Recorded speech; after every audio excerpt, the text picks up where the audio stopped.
Olá, essa é mais uma edição do Mind Talk Biblioteca. O Mind Talk Biblioteca foi criado para apresentar uma biblioteca maravilhosa de direito da mineração que hoje conta com mais de 400 volumes. Está aos cuidados do IBDM e é a maior biblioteca de direito da mineração do Brasil, uma das maiores do mundo, se não for a maior. E hoje, diretamente de São Paulo, nós temos um convidado muito especial, o prezadíssimo Dr. Tiago de Matos, que dispensa a apresentação, mas eu vou fazer uma porque está linkado com essa minha afirmação da biblioteca. Ele fez o LLM em Dundee e, naturalmente, andou pela biblioteca do que é o maior centro de estudo de direito minerário do mundo. Doutor Tiago de Matos, bom dia. Doutor William Freire, bom dia para o senhor. Estou vendo que Belo Horizonte está com sol, hein? Bastante. E aí, em São Paulo? Aqui em São Paulo também. Estou dando, esses últimos dias aí, a gente teve sorte de ter sol tanto ontem quanto hoje. Então, está parecendo que as épocas de chuva já estão indo embora. É o sol vir. Mas aqui continua sendo terra da garoa, não tem jeito. Dia ou outro sempre chove um pouquinho. Assim como chovia muito em Dundee. O senhor mencionou em Dundee, então já dando bom dia e entrando nessa sua fala. A gente aqui, não sei se todo mundo sabe, mas todas as pessoas envolvidas, direto ou indiretamente com o BDM, têm a função de sempre que viajam, tem que visitar as bibliotecas, especialmente as jurídicas, e ver o tamanho do acervo dos livros envolvendo o direito da mineração. E, em Dundee, eu tive essa oportunidade, vários livros excepcionais, mas a parte da biblioteca física, frente a esses livros, não bate a do BDM. A do BDM continua sendo maior, com livros tradicionalíssimos, vários comprados em sebo, inclusive sebos estrangeiros. Então, acho que sim, essa honra que o senhor tem aí pode continuar tendo, porque ela faz todo sentido. Tá certo? Muito bom. Um dos nossos legados. Nós falamos que Dundee é o centro de estudos de direito da mineração, mas o IBDM hoje é o think tank do estudo de direito minerário aqui no Brasil. Não tem a menor dúvida. Bom, hoje nós trazemos um livro muito, muito interessante, recém-publicado, o Tiago vai falar mais sobre ele para nós, Mineração em Terras Indígenas na América Latina, Desenvolvimento e Meio Ambiente. Tiago, você me presenteou com esse livro há 2 dias, mas confesso que já, mais do que folheei, já andei pelos artigos todos e fiquei assim, muito bem surpreendido com esse livro. Muito interessante, autores com muito bom currículo. Eu vi aqui que nós temos, além do Brasil, nós temos autores da Peru, Colômbia, Argentina, tem o Laurent, que é francês, professor Laurent Sermet, que é francês, também muito interessante, e também o senhor nos brinda com um artigo. Antes de falar propriamente do artigo, eu quero saber do livro. Ele tem aí, eu vi que um dos coordenadores é o professor Leonardo Nemer Caldeira Brant, do CEDIM, também muito conhecido. Primeiro, vamos falar o seguinte, a ideia do livro, a estrutura, a construção, como você conseguiu reunir tantos autores importantes? Doutor William, são 2 aspectos relevantes aqui. Quando o professor Leonardo me chamou para coordenar esse livro, ele me explicou um pouco do detalhe de onde nasceu essa ideia, e essa ideia nasce da Fundação Konrad Adenauer, uma fundação conhecidíssima alemã, que tem, assim, na sua essência, promover a democracia, desenvolvimento, sustentabilidade. Então, é um livro, é um tema que a Fundação Adenauer gostaria de aprofundar o conteúdo, o debate, principalmente num aspecto um pouco mais amplo, não só nacional, mas principalmente na América Latina como um todo. Tá? Então, essa ideia nasce da Fundação Adenauer de aprofundar a discussão, e os Centros de Direito Internacional, juntamente com a Fundação Adenauer, ficaram responsáveis por coordenar a obra. E quando o professor Leonardo me convidou, A expectativa era que a gente pudesse fazer um debate em duas frentes, um debate plural e um debate supranacional, vamos chamar assim. Esse tema ele é sensibilíssimo no Brasil, mas também é em outros lugares. Então, a ideia do livro era que a gente pudesse ter visões diferentes, de autores com formação diferentes também, né? E com experiências locais distintas na América Latina, para que o leitor pudesse interpretar o assunto em vertentes distintas, que levasse a uma conclusão da complexidade do tema, de como esse assunto é visto de forma distinta em determinados locais e como isso poderia, de fato, fomentar um debate um pouco mais qualificado sobre o assunto. Eu acho que essa era a grande proposta que nasceu do pedido da Fundação. Muito interessante. Eu estou aqui vendo o índice, nós temos, por exemplo, uma abordagem sobre direitos humanos, da doutora Ana Carolina Guzmão da Costa, desafios regulatórios, da Ana Luísa Garcia Campos, consulta prévia no Peru, um artigo muito interessante, nosso querido Jaime Terrada, que frequentemente vem ao Brasil participar dos nossos cursos. Uma autoridade lá no Peru, uma pessoa que a gente sempre precisa ouvi-la, porque tem muito a dizer. Muito bom. Né? Uma visão de direito comparado do professor Lohan.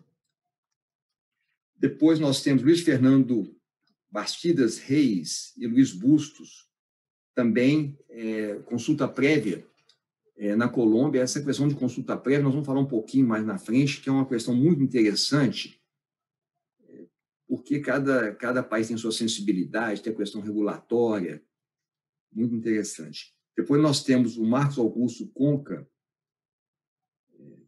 responsabilidade das empresas de respeitar direitos humanos também, consulta prévia ligado com direitos humanos, e a última, mas não a menor, que é do senhor, que nós falaremos mais adiante. Né? Livro muito interessante. Tiago, vamos agora para o seu artigo. Você aborda questões regulatórias do ponto de vista brasileiro, né? A partir do nosso marco constitucional. Panorama Doutor William, para nós. Começando pelo seguinte, esse é um assunto sensível por natureza, acho que assim, ninguém tem dúvida sobre isso. Mas eu sou da opinião que é o seguinte, a pior postura que a gente pode ter frente a assuntos sensíveis é ignorá-lo. Né? Então, se o assunto ele é sensível, obviamente com a sensibilidade no trato, eu acho que o assunto tem que ser colocado em pauta. Então, no momento que esse convite foi feito, eu achei extremamente oportuno, porque esse é um debate complexo, está na pauta do dia, ele demanda visões distintas, ele demanda ciências distintas. A gente fala em questões jurídicas, mas você vai ter questões sociológicas, antropológicas, econômicas, sociais, ambientais. Né? Então, a gente não pode deixar de debatê-lo. E eu trago como um marco para o meu artigo específico no livro a Constituição. Tá? Então, a Constituição ela enfrentou esse tema. A gente está falando de algo já há mais de 30 anos. Ela enfrentou o tema e eu começo desmistificando o que a gente vê em alguns debates um pouco mais superficiais de dizer que a mineração em terras indígenas no Brasil é proibida. Na verdade, você tem um sistema constitucional que não diz que ela é proibida, mas que cria algumas condições específicas para que ela possa ser desenvolvida. Né? E o sistema constitucional repassa ao legislativo vamos dizer assim, a competência, né, e o encargo, vamos chamar assim, de definir quais vão ser essas regras, com base em algumas balizas que a Constituição trouxe. Então, é a partir daí que eu tento fazer uma análise, primeiro histórica, para dizer o seguinte, olha, depois que a Constituição criou, né, essa estrutura de onde o legislador pode atuar, o que o Congresso já fez até então? Existe no debate alguns 2 ou 3 projetos, principalmente o projeto antigo, do Mercadante, depois um projeto do Romero Jucá e um projeto recente já apresentado pelo novo governo, que são talvez os projetos que mais tomaram espaço nas publicações, na própria mídia, em alguns estudos feitos no passado. Mas quando a gente aprofunda um pouco mais, a gente vê que vários outros projetos foram apresentados durante esses 30 anos. A gente começa com o projeto da Rita Camatta, de 1989, já no ano seguinte a Constituição, já propondo, né, algumas vertentes para a regulação tanto do artigo 176 quanto do artigo 231 da Constituição, que tratam desse item. E a partir daí, a gente vai ter vários outros projetos, que prosperaram mais, outros que acabaram sendo aglutinados dentro do próprio Congresso, né, foram apensados ou entraram junto de outros projetos um pouco mais consistentes.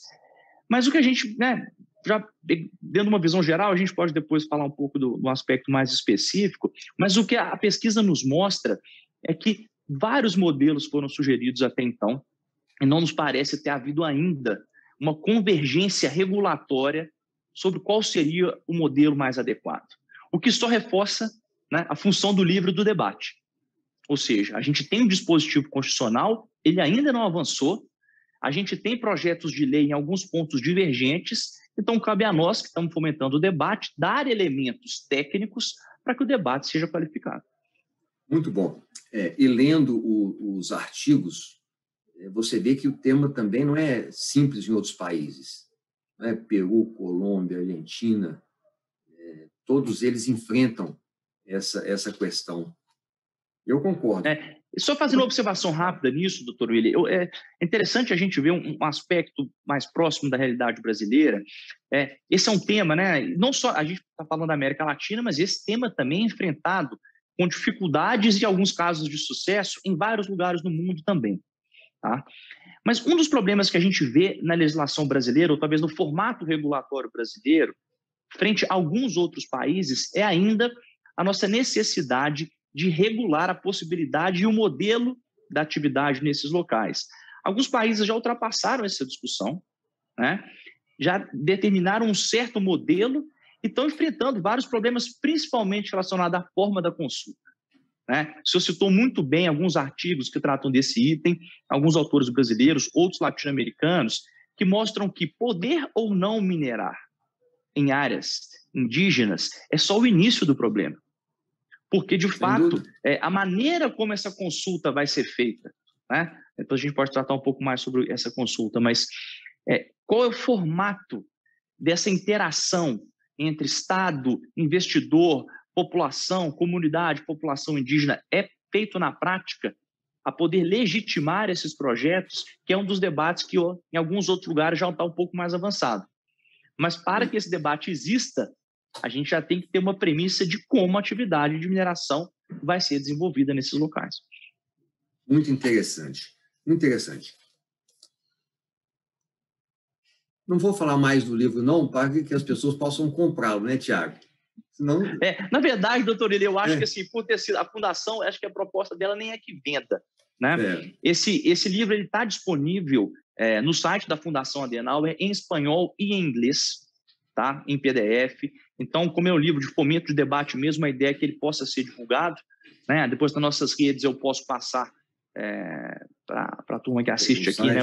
O Marine Talks, o site, com o link, né? E certamente espero que as pessoas possam aprofundar no tema. Fiquei muito satisfeito com alguns alunos nossos que sempre gostaram do assunto e sempre tiveram dificuldade de achar a bibliografia, estão interessados em pegar essa consulta e levá-la além, né? Essa proposta é levar além, fazer novos trabalhos, desenvolver artigos, para que esse tema não saia da pauta, que a discussão possa ser uma discussão franca, bem feita, qualificada, né? E que no final possa ter um resultado positivo para esses vários interessados nesse tipo de atividade.